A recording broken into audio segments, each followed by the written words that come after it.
Mas, com muita alegria, estou recebendo hoje aqui nos estúdios da TV Pantanal o economista Aurelino Levi Dias. Para mim, a dificuldade é enorme falar Aurelino Levi Dias, porque eu conheço o Levi há muito tempo. Hoje chamo de professor Levi ou de Levi Dias, em homenagem até ao seu pai, que foi meu colega da Câmara Municipal de Cuiabá durante muito tempo. E o Aurelino Levi vem hoje aqui na condição de economista. Ele é presidente do Conselho Regional dos Economistas de Mato Grosso, mas ele vem aqui na sua condição pessoal de economista para falar exatamente sobre a questão do imposto de renda. Eu começaria com uma pergunta simples e do interesse da população. Quais as diferenças entre a declaração de imposto de renda deste ano e a do ano passado?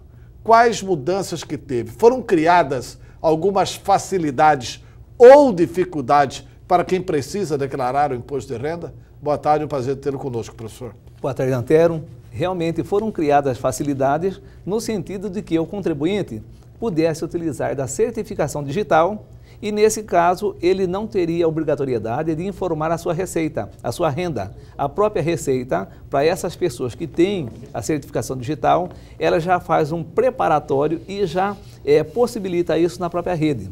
Para aquelas pessoas que não têm direito, que não têm a certificação, então ela vai ter que pegar a cédula C, fazer a inscrição, montar a sua base de cálculo e também proceder aí à sua declaração.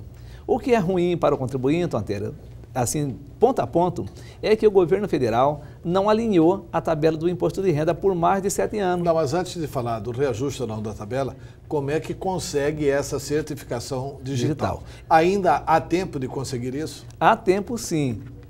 O cidadão, o contribuinte, pode procurar o CDL ou a própria Receita Federal, vai fazer lá um procedimento de uma inscrição em um cadastro, vai pagar uma taxa durante 3 ou 5 anos e dessa forma, Antero, ele vai ter um login e uma senha. Com esse login e essa senha, ele vai recuperar a declaração do ano passado e ela já traz as informações da Receita.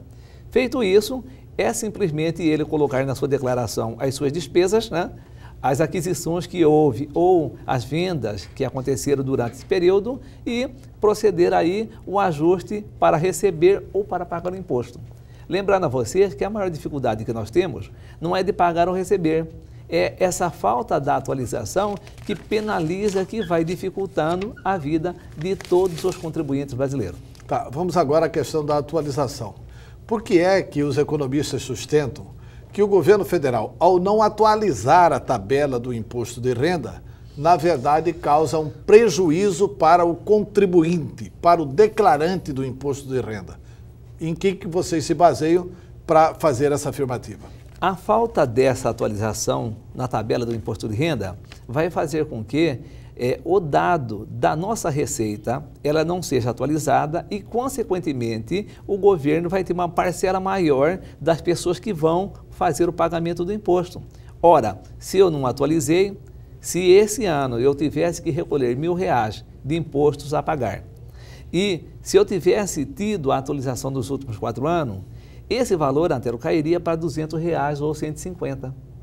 Então, há quanto tempo não é feita essa atualização? Praticamente 11 anos. Que está nessa vai e não vai, quer atualizar, tem problema, e isso nós chamamos na economia como uma atitude macroeconômica que o governo federal utiliza para fazer equilíbrio de receita e despesa, já que o contribuinte ele não tem direito de reclamar sobre imposto e quem vai gerenciar essas atividades é o Banco Central e o Ministério da Fazenda. O contribuinte tem que ser executado por essa legislação. Então, ele não tem ali a questão de ele procurar um elemento, procurar uma pessoa para ele buscar esse elemento. E aí, nós, como economistas, nós sugerimos, porque os nossos senadores e os nossos deputados federais pressionam o governo no sentido de ele atualizar essa tabela e tirar esse vácuo desses anos, Antero, que penaliza sobremaneira a situação individual de cada contribuinte brasileiro. Tá. Quem é que tem a obrigação de fazer a declaração do imposto de renda? todas as pessoas que tiveram rendimento acima de R$23 mil durante o exercício de 2013. R$23 mil por ano. Por ano. Ou então, as pessoas que mesmo sem renda, mas que tinham, vamos falar assim, ativo inteiro, que comercializaram, que venderam ou compraram ou adquiriram produtos acima desse valor. Então, elas também, mesmo sem a renda, ela é obrigada também a declarar, porque ela tem um ativo e esse ativo é passível também desse imposto na tramitação desse bem móvel ou imóvel. Quem é que pode entrar como dependentes? Os dependentes são todos os filhos naturais das pessoas. São aqueles que nasceram de uma união estável, de um casamento, ou também, no caso, os pais, quando ele tem renda menor do que esse valor que eu disse a vocês, né? Ou então algum agregado que nós, contribuintes, temos na nossa guarda judicial como uma pessoa que faz parte da nossa estrutura familiar. Nesse caso, sim, pode ser lançado como dependente e vai ter um abatimento aí, no caso, para uso da escola, para uso também da parte médica, que hoje existe somente uma forma da pessoa deixar de pagar, Antero. Ou seja, é declarando a sua despesa com saúde, com dentista, com psicólogo também e fisioterapeuta. Ou fora do plano de saúde, são essas as únicas possibilidades que o contribuinte tem para diminuir a fobia e essa fome desse leão, que a cada ano que passa fica muito mais difícil. Por que fica mais difícil, Antero? Porque a Receita Federal tem um instrumento de controle muito bom, computadores de grande porte, supercomputadores que vai gerenciar na vida de todos os contribuintes.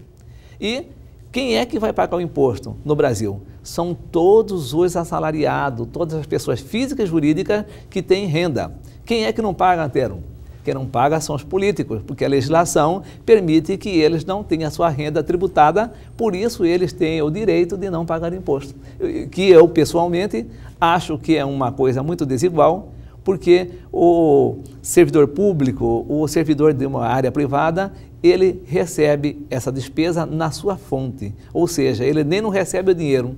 Antes de receber, o governo federal já recupera esse recurso e põe lá através de uma conta chamada Imposto de Renda Pessoa Jurídica, que depois ele vai fazer a partição com os municípios e com os estados. Tá, eu vou tentar te contestar aqui na questão dos políticos, porque quando estive senador, isso faz mais de 8 anos, tem 8 anos que eu não tenho cargo eletivo, né? Mas quando eu estive senador, vinha descontado o imposto de renda direto na fonte, os 27,5% do imposto de renda.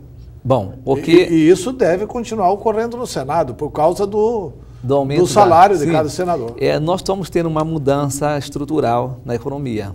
Prova é que você disse que o senador paga, mas tem um valor máximo que ele vai pagar, não é toda a receita dele, senador, é só uma parcela.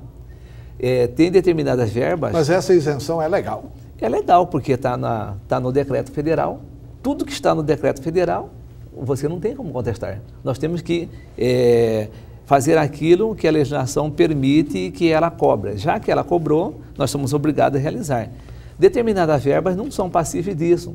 As verbas de gabinete, verbas de aquelas verbas indenizatórias. Isso, né? Essas verbas ela não têm caráter tributável, porque ela não vai para o bolso do parlamentar. Ela é uma despesa que é feita porque o parlamentar tem algumas atividades diferentes das nossas que ele tem que comprovar perante a Casa de Lei que ele está ligado. Ou seja, se é a comunicação, se é a gasolina, ele tem que fazer essa comprovação e ali, pelo sim e pelo não, essa verba não é tributável.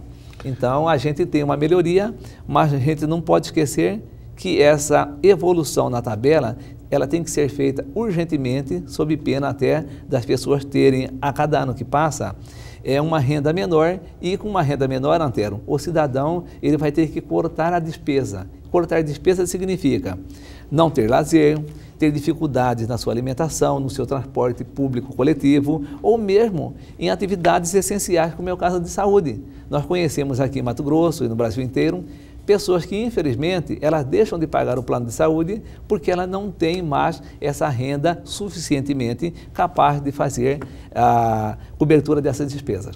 Quais os cuidados para quem vai declarar o imposto de renda pela primeira vez? O cidadão nunca declarou, vai fazer pela primeira vez a declaração. Que cuidados ele deve ter, professor? Bom, primeiro é ele ter o levantamento de toda a sua renda, de todas as fontes que ele trabalhou durante o ano anterior, e não esquecer também, Antero, de relacionar todo o seu patrimônio, porque se ele deixar de informar o seu patrimônio, ele está omitindo informações importantíssimas do ponto de vista legal e que é um bem, é um ativo. Então a pessoa tem que informar o seu ativo, bem como também, Antero, informar o seu passivo.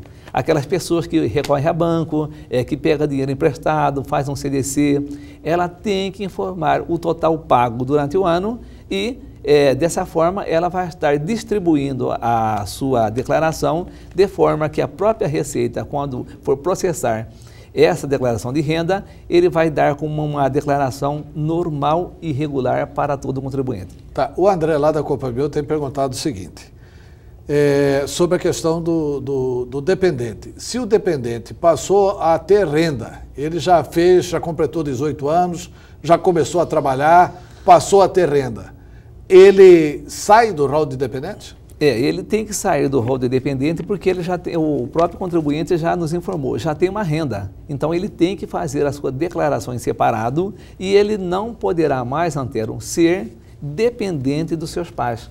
No momento que ele tem a sua carteira de trabalho assinada e ele tem uma renda própria, ele vai ter que fazer a sua declaração individualizada.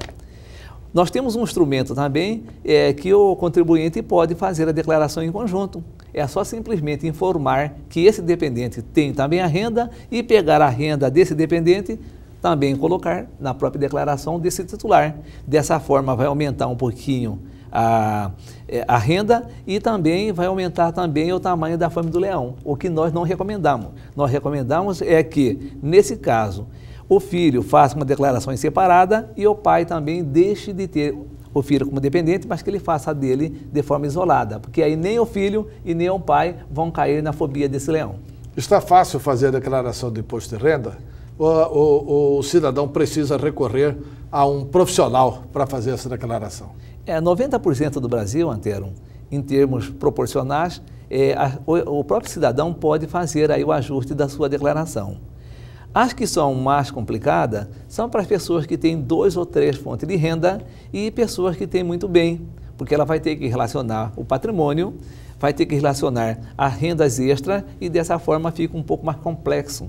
As pessoas também que têm atividades concomitantes, ele é empresário e tem também uma atividade rural, então ele vai ter que informar certos dados que uma pessoa normal da vida urbana não leva. Então essa recomendação tem que ser feita e o que é muito mais difícil são as pessoas terem a cultura de durante o ano, o exercício que vai passando, ela ter guardado todos os documentos para depois a gente fazer uma declaração de renda com todas as informações disponíveis desse nosso contribuinte. Tá, professor, agora só lembrando realmente ao telespectador da TV Pantanal, o último prazo para a declaração do imposto de renda é? Dia 30 de abril, às 23 horas. Aliás, 20 horas. 20 horas de Brasília. Por quê? Porque os computadores, eles são todos mantidos nesse formato para evitar aquele congestionamento. Então, a gente recomenda para todas as pessoas que ainda não fizeram, que o façam, porque geralmente nessa última semana, o fluxo de transmissão dessa declaração começa a ser muito grande e pode ser que alguém fique sem declarar. Se ele não declarou, Antero, vai ter que pagar uma multinha, R$ 175, pela não declaração no prazo proposto pelo governo, que é dia 30 de abril. Professor Levi, muito obrigado pela sua participação aqui no programa. Estamos à disposição e uma feliz declaração para todos os mato-grossenses, que isso é importante como cidadania e como também uma cultura fiscal.